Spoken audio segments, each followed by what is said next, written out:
Hello दोस्तों, मैं हूं सुनील सर। आप देख रहे हैं smart study bye Sunil sir पे आपका स्वागत है। दोस्तों, जैसा कि हमने कंटिन्यू वीडियो आपके जीएस के सेशन के अभी डाल रहा हूं और उसी के आगे आज हम चर्चा करेंगे एक नया टॉपिक। वह टॉपिक है समतल दर्पण। इसकी आज हमने पूरा एनालिसिस करेंगे अच्छे तरीके से। जितने अभी तक प्रश्न आपके बनते हैं सारी एनालिसिस यहाँ पे करेंगे। तो दोस्तों, समतल दर्पण से पहले हमने कुछ दर्पण के बारे में भी जानकारी ले लेना है, जो आखिर दर्पण क्या है। तो दोस्तों, जैसा कि आपने जानते हैं, ये सिंपल बात है। जो दर्पण किसे कहते हैं, ये आपके सामने में एक टूटा फूटा दर्पण है।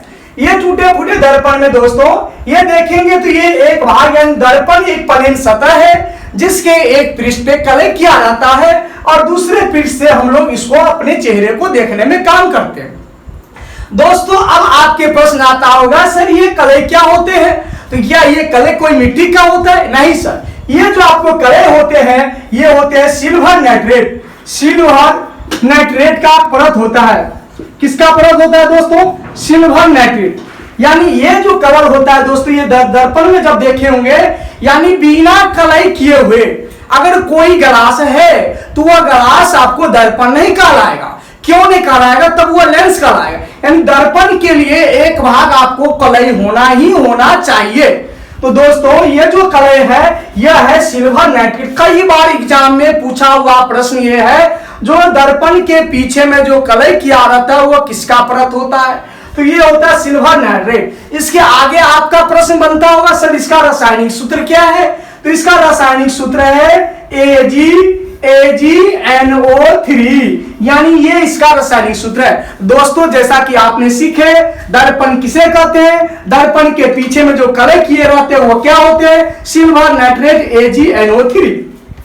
अब दोस्तों, हम दर्पण की बात आगे समतल दर्पण की चर्चा करेंगे। तो समतल दर्पण में आप जो ये मिरर देख रहे हैं, इसी का नाम है, अंग्रेजी में कहता है प्लेन मिरर।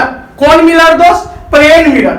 यानी प्लेन मिरर इसे समतल दर्पण कहते हैं। इसका शाब्दिक अर्थ होता है ये जो आगे जो हम देखते हैं, यानी हम अपना चेहरा जिधर देखते हैं, इस परत को, इस पृष्ठ को परावर्तक सतह बोला जाता है। दोस्तों, क्या बोला जाता है? परावर्तक सतह। तो आप भी देखे होंगे ये जो परत है परावर्तक सतह, क्या ये टेढ़ा है, उठा है, कि धसा है, कि समतल है? तो दोस्तों, आप बोलेंगे यह समतल है। क्या है? यह समतल है। यानी जिसकी परावर्तक सतह पूरा प्लेन हो, सपाट हो, उसे हम समतल दर्पण कहते हैं। तो दोस्तों, ये कंफ्यूजन खत्म हो गया, समतल दर्पण किसे कहते हैं। अब समतल दर्पण में प्रश्न आते हैं, जिसका जो प्रतिबिंब बनेगा, इसका जो प्रतिबिंब बनेगा, यह प्रतिबिंब कैसा बनेगा? यानी प्रतिबिंब किसे कहते हैं? तो दोस्तों, जो हमारे परछाई बनेगा, जो हमारी छाया बनेगा, यानी वास्तव में हम यहाँ पे बोल रहे हैं, लेकिन मेरे सिवा और ये दर्पण के पीछे में जो बन रहा है छाया, ये दर्पण के पीछे में जो छाया बनेगा या आगे में जो छाया बनेगा, इसे हम प्रतिबिंब कहते हैं। प्रतिबिंब भी दो प्रकार के होते हैं, वास्तविक और काल्पनिक या आभासी प्रतिबिंब होते हैं दोस्तों।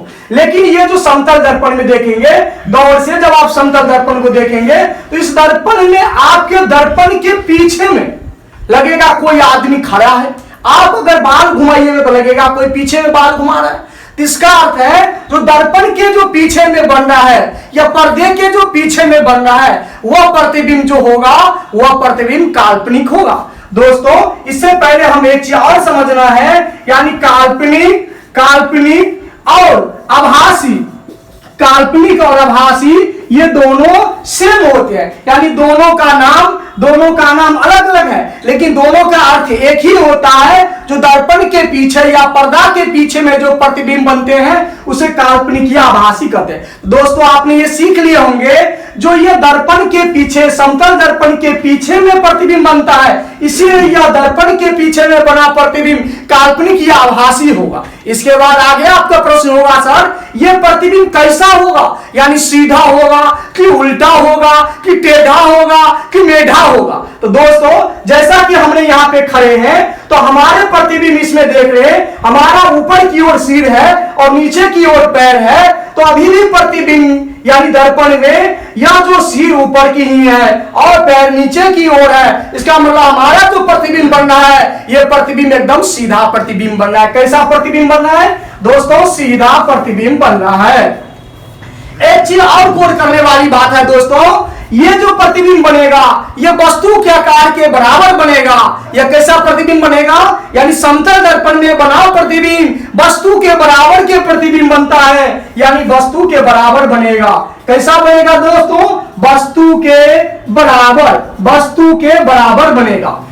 इसके बाद दोस्तों एक और आपका कभी कभी आप ये कंफ्यूजन हो जाते हैं, जैसे हम बाल घुमा रहे हैं तो लगेगा हम गलत तरीका से बाल घुमा रहे हैं, इधर से घुमाना चाहिए, फिर लगेगा इधर से घुमाते। अक्सर महिलाएं में ये होती है, जब वो कान में जो ये आभूषण पहनती है तो ये बाया कान में आभूषण पहनने के बदला दाया कान में पहनने लगती है। ये क्यों कंफ्यूजन हो जाता है दोस्तों? ये इसलिए हो जाता है जो समतल दर्पण में बना प्रतिबिंब पार्श्व उल्टा होता है। पार्श्व उल्टा कर देता है, पार्श्व उल्टा, यानी आपको दाया पकड़िएगा तो लगेगा बाया, बाया पकड़िएगा तो लगेगा दाया। तो ये जो समतल दर्पण में जो बना प्रतिबिंब होगा ये पार्श्व उल्टा होता है। कैसा होगा दोस्तों?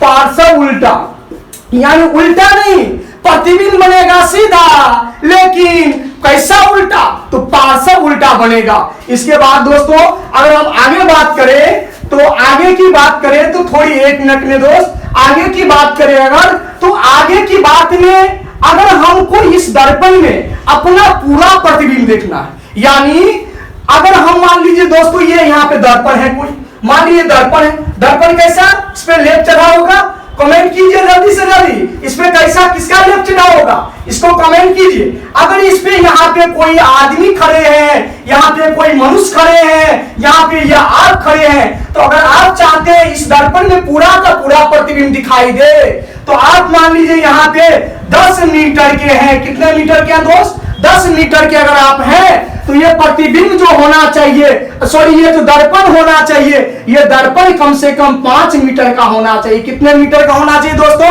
5 मीटर का होना चाहिए। काहे? अगर दर्पण यानी वस्तु के लंबाई के आधा दर्पण होना चाहिए, तभी आपका प्रतिबिंब पूरा यानी नीचा से ऊपर तक, यानी पैर से लेकर मत्था तक दिखाई देगा। अगर नहीं हुआ तो नहीं दिखाएगा। लेकिन अगर पूरा प्रतिबिंब देखना है तो दर्पण की लंबाई वस्तु के लंबाई के आधा होनी चाहिए। दोस्तों समतल दर्पण में एक और कंफ्यूजन वाली बात हो जाती है। क्या? अगर मान लीजिए कोई मनुष्य ये मान लीजिए समतल दर्पण है, अगर इस समतल दर्पण में अगर कोई मनुष्य यहाँ खड़े हैं और यहाँ से वो दौड़ना चालू करते हैं, खूब रनिंग में दौड़ना चालू करते हैं, खूब रनिंग में, इसका जो कुछ ना कुछ वेग होगा, मान लीजिए दोस्तों इसका वेग है 5 मीटर पर सेकेंड। कितना मीटर? 5 मीटर पर सेकेंड है। तो ये इसका जो प्रतिबिंब जो दौड़ेगा, यानी प्रतिबिंब का जो वेग होगा दोस्तों, यह जो प्रतिबिंब का जो वेग होगा किधर होगा? ये इधर की ओर जो प्रतिबिंब का वेग होगा वो होगा इसका 2 गुना। कितना होगा दोस्तों? 2 गुना, यानी वस्तु के वेग और प्रतिबिंब का वेग, यानी वस्तु के वेग के 2 गुना प्रतिबिंब का वेग होगा। किस दर्पण में? समतल दर्पण के बारे में। यानी तो इसका प्रतिबिंब जो होगा यहाँ पे जो बनेगा, इस प्रतिबिंब का वेग हो जाएगा 5 गुना 10 मीटर पर सेकेंड। किसका वेग होगा? प्रतिबिंब का वेग होगा। दोस्तों जैसा कि हमने आपको समतल दर्पण के बारे में एक बहुत अच्छी तरह से एनालिसिस किए हैं, और इस एनालिसिस के बाद आपका ऐसा कोई प्रश्न नहीं बनेगा समतल दर्पण का जो छूट जाए। तो दोस्तों कैसा लगा यह वीडियो? हम उम्मीद करते हैं समतल दर्पण के YouTube पर बहुत धमाकेदार यह वीडियो होगा, साबित होगा। और अगर अच्छा लगे तो दोस्तों कुछ नहीं कहेंगे, एक थोड़ा सा काम यह है, जो थोड़ा सा सब्सक्राइब कर लीजिए, और क्या करना है आप अपने दोस्तों को भी शेयर कर दीजिए, जो लगे जो सुनील सर धमाका मचाने के लिए आगे यूट्यूब पर। तब तक के लिए धन्यवाद। जय हिंद, जय भारत।